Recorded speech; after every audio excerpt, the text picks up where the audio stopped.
नमस्कार दोस्तों, आज आपका फिर एक बार मेरे चैनल पीआरएस टीचिंग में बहुत-बहुत स्वागत है। दोस्तों, आज मैं आपके लिए जो वीडियो लेकर आई हूँ वह कक्षा 8 के विद्यार्थियों के लिए है और वो विद्यार्थी जो विशेष रूप से हिंदी भाषा में मेधा पाठ्य पुस्तक का अध्ययन करते हैं। तो विद्यार्थियों, आज ये कक्षा 8 के विद्यार्थियों के लिए मेधा पाठ्य पुस्तक से संबंधित ये मेरा पहला वीडियो है और तत्पश्चात इसके आगे के जो पाठ हैं उनसे संबंधित भी वीडियो मैं आपके लिए लेकर आती रहूंगी। तो आज शुरू करते हैं पाठ 1। तो दोस्तों, आज मैं आपको जो पाठ पढ़ाने जा रही हूँ उस पाठ का शीर्षक है वरदे वीणा वादिनी। इस कविता को सूर्यकांत त्रिपाठी निराला ने लिखा है। तो सबसे पहले मैं आप लोगों को कवि सूर्यकांत त्रिपाठी निराला के विषय में जानकारी प्रदान करती हूँ। विद्यार्थियों, सूर्यकांत त्रिपाठी निराला हिंदी साहित्य के प्रसिद्ध कवियों के अंतर्गत गिने जाते हैं। इनका जन्म 22 जनवरी सन 1896 ईस्वी में बंगाल के मिदनापुर जिले में हुआ था। इन्होंने हिंदी भाषा के अतिरिक्त कई अन्य भाषाएं भी सीखी, जिनमें अंग्रेजी, बांग्ला और संस्कृत। हाई स्कूल की कक्षा तक आते आते इन्होंने इन भाषाओं का ज्ञान प्राप्त कर लिया था।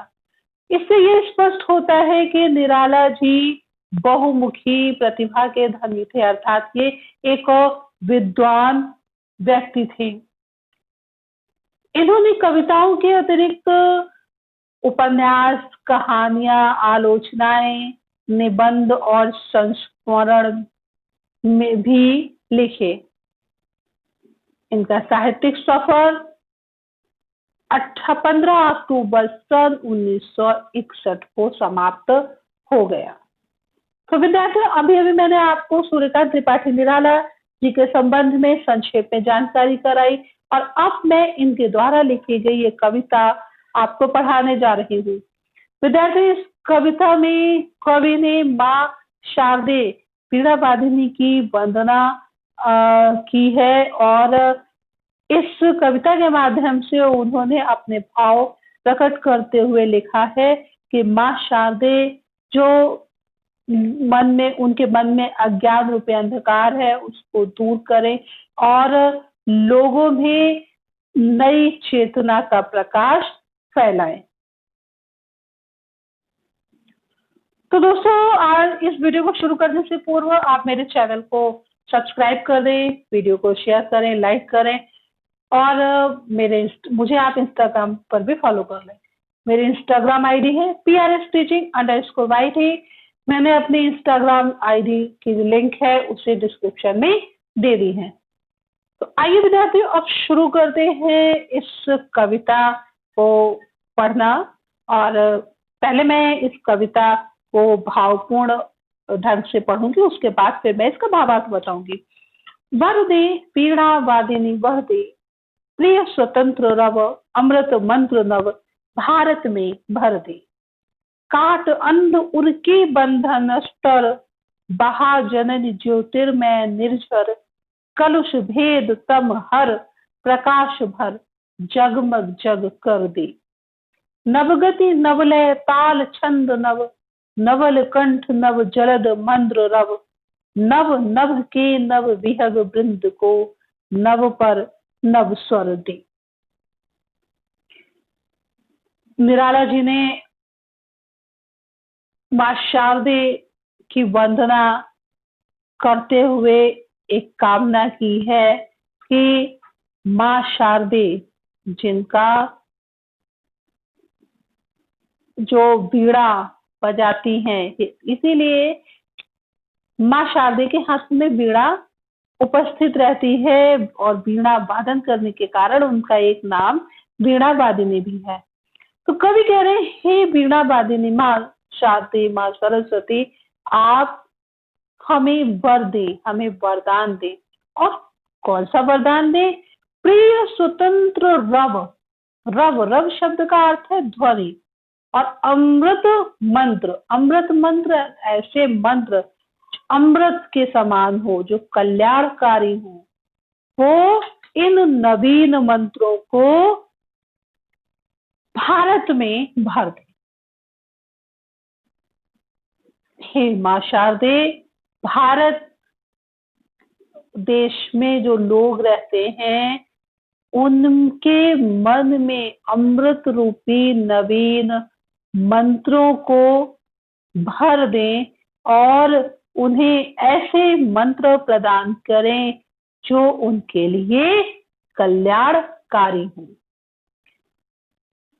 दूसरे पद में कवि ने कामना की है कि जो उसके हृदय में या लोगों के हृदय में जो अंधकार उपस्थित है, उस अंधकार को दूर करके मां शारदे प्रकाश को उत्पन्न करें। और उसके साथ ही जो कलुषता है, कटुता है, जो पाप है, मलिनता है, उसे भी दूर करें और पूरे संसार को प्रकाश से जगमग कर दें, प्रकाशवान कर दें। तो आइए देखते हैं। काट अंध उर के बंधन स्तर। हे मां शारदे, जो अंधकार, उर शब्द का अर्थ है हृदय, जो अज्ञान रूपी हृदय हैं, जो निवासी हैं भारत देश में और जिनके मन में, जिनके हृदय में अज्ञान रूपी अंधकार उपस्थित है, जिनका दूसरे शब्द में कहे जिनके मन में मोह माया के बंधन है, ऐसे लोगों के मन में जिनके मन में अज्ञान रूपी अंधकार उपस्थित है, हे मां शारदे, उन लोगों के मन से अंधकार को दूर कर दे और प्रकाश ज्योतिर्मय निर्झर, जैसे कि झरना बहता है, झरने सारी गंदगी उसके साथ दूर बह जाती है, उसी तरह से हे मां, प्रकाश को उत्पन्न करके, आप तो प्रकाश को उत्पन्न करने वाली हैं, ज्ञान प्रदान करने वाली हैं, तो उन मनुष्य के अंधकार को दूर करके प्रकाश रूपी झरने को बहा दो।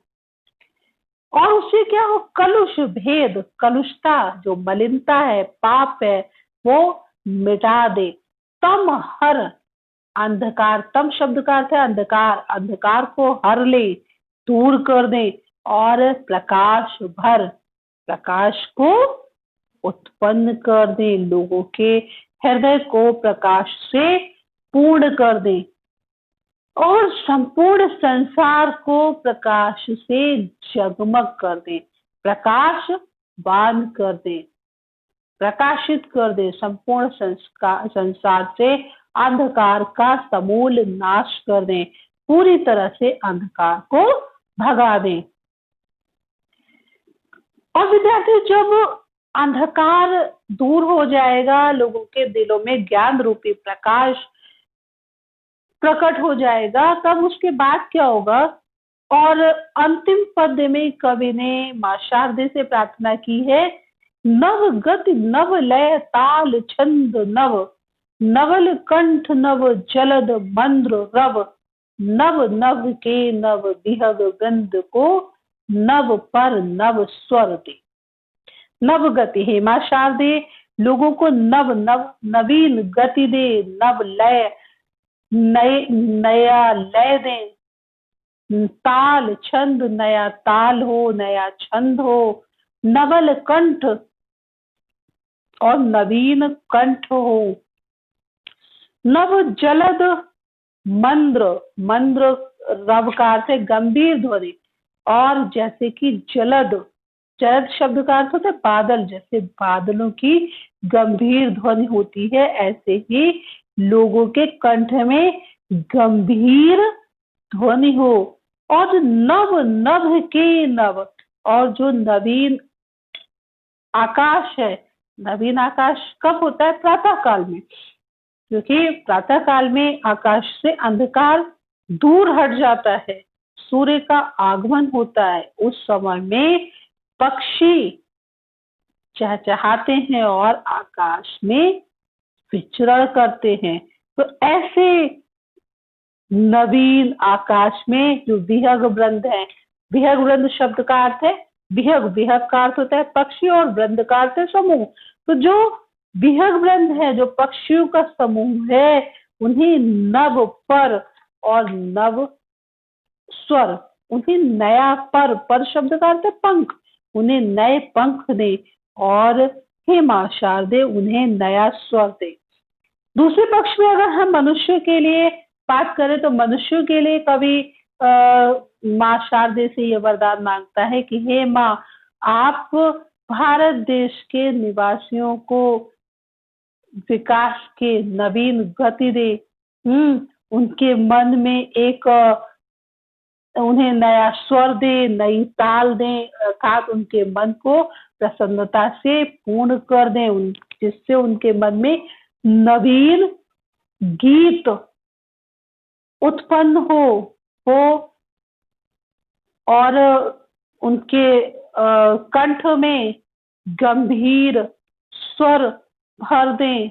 और जैसे कि आकाश में पक्षी स्वच्छंद होकर विचरण करते हैं, उसी तरह मनुष्य भी संसार में स्वतंत्र होकर विचरण करे, अपना जीवन यापन करे, किसी को किसी भी तरह का कोई कष्ट ना हो और लोग सफलता के मार्ग पर आगे बढ़ते रहे। जैसे कि पक्षी आकाश में उड़ते हैं, उसी तरह से मनुष्य भी प्रसन्नता पूर्वक अपने जीवन को व्यतीत करे।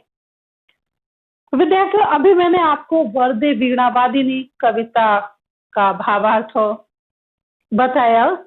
उम्मीद है आपको इस कविता का भाव समझ में आ गया होगा। तो विद्यार्थियों, अगर आपको मेरा ये वीडियो पसंद आया है तो आप मेरे वीडियो को लाइक करिए, शेयर करिए, चैनल को सब्सक्राइब करिए और हाँ, आप मुझे इंस्टाग्राम पर भी फॉलो कर ले। मेरे इंस्टाग्राम आईडी है PRS_Teaching_YT। मैंने अपनी आईडी की लिंक डिस्क्रिप्शन में दे दी है। तो दोस्तों, शीघ्र ही एक नए वीडियो के साथ कल फिर मिलेंगे। तब तक के लिए धन्यवाद, नमस्कार। इस समय खुश रहें और मस्त रहें और लगातार नए नए विषयों से संबंधित जानकारी से युक्त वीडियोस को देखते रहें।